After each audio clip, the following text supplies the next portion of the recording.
වැටුනොත් අලිත් අසරණ වෙන උදෙනවත් කමින් හරි කවුරු හරි බැස්සොත් ජීවිතේ වන්දි ගෙවන්න වෙන ඉසඩ්ඩිය යලට අද උදේ වනාලියෙක් වැටලා මෙන්න මේ විදිහට පහළට ගහගෙන ආවා.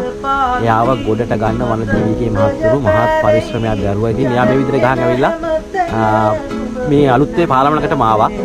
මම හිතුවේ එතන පාලමේ හිර වෙච්ච වෙලාව නම් එයාට ලොකු කරදරයක් වෙයි කියලා. මොකද පාලමේ එතනින් යටට ගියොත් එහෙම අනිවාර්යෙන් දොරේ හිර වෙන්න ඉඩ තියෙනවා.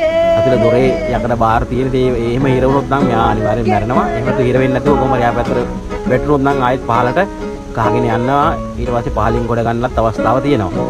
ඉතින් කොහොම හරි මෙයා මහත් පරිශ්‍රමයක් දරලා බේරගත්තා කියලා තමයි ආරංචි උනේ. කොහොම වුණත් මෙයා ළඟින් ගොවි ජනතාවට කොච්චර කරදරලා තිබ්බත් මිනිස්සු ගොඩක් මහන්සි වෙනවා මේ වගේ වෙලාවක මේ සත්තු වලටම ගොඩ ගන්න.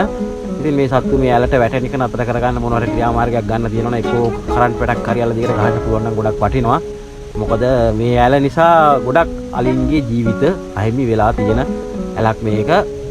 ඒක නිසා සත්තු අලි විතරක් නෙමෙයි අමුව ගොන්නු ඌරු වගේ සත්තුත් මේකට වැටලා ඕන තරම් මැරලා තියෙනවා. ඉතින් එයාලගේ ජීවිත බේර ගන්න හොඳ වැඩ පිළිවෙලක් උදරන හොඳයි කියලා අපි හිතනවා.